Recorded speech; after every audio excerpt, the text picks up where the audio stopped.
I think the biggest concern, point of contention, um, a grievance from Bills fans this game is the run to pass ratio.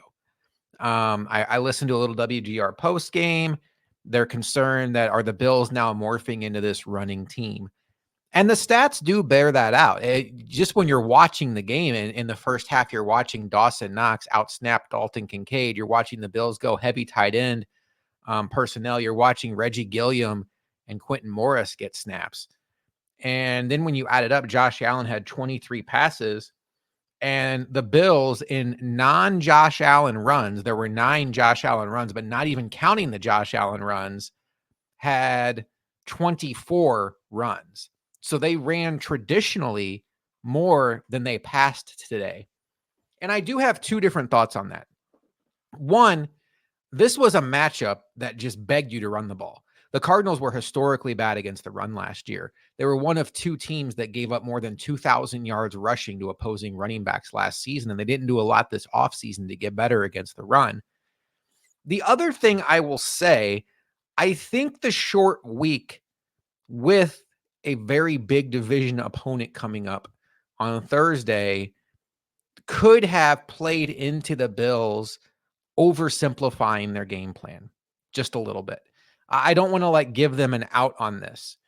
But Luka, how concerned are you or how much of a red flag does it raise to you that the Bills were so run heavy? I do want to credit Joe DiBiase from WGR. This is a fascinating tweet. From 2 minutes and 40 seconds remaining in the second quarter to 8 minutes and 44 minutes remaining in the fourth quarter, the Bills called 23 of 35 plays as passes. So 67%. And they scored 4 touchdowns in 5 drives. They were totally efficient. They went pass heavy in that stretch. They scored 4 touchdowns.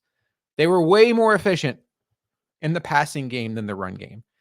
So on a larger scale, does this feel like a team that is morphing into being run heavy?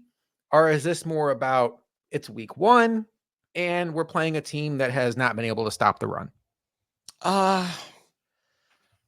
I almost kind of find it to be something where it's I don't want to say neither, because I think game plan came into it, and overall I do believe early on how do I put this? It's really hard to, of course, game plan for an opponent week 1 because you have to just essentially use old tape. You have to go off of what you saw from this team in the previous year.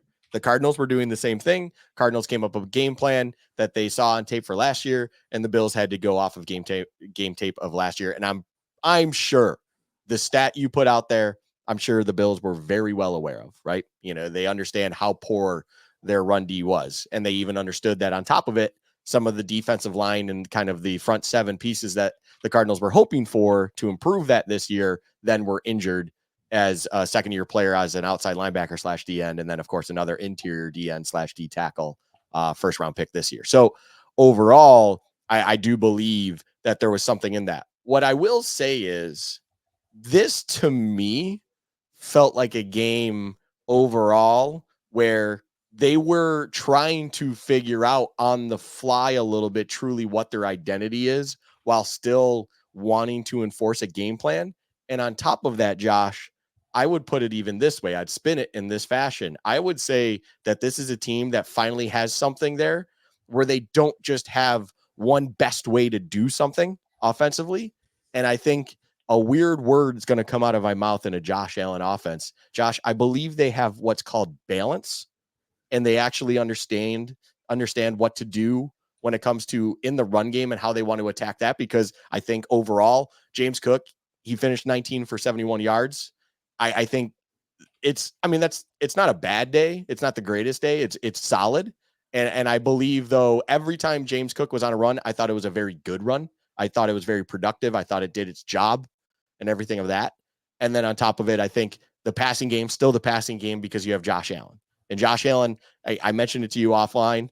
At one point, I remember laughing almost in a way when I noticed he was, I believe, 12 of 14 for whatever amount of yards, maybe 140 something, I want to say. And the only 2 incompletes were the near miss to MVS on a deepish shot, and then ball to Kincaid on a design play in the red zone that ultimately got batted down.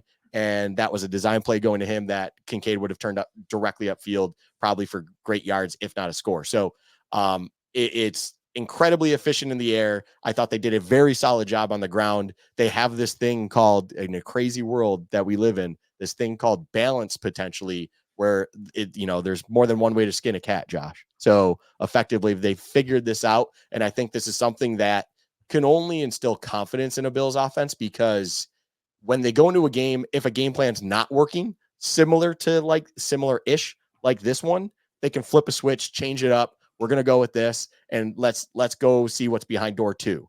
And then I'm sure there's even something behind door 3 that they still didn't even need to go to. So I think your point's valid. I don't think there's too much about it with the, looking forward situation. I think it does lean in the game plan for the opponent that was in front of them.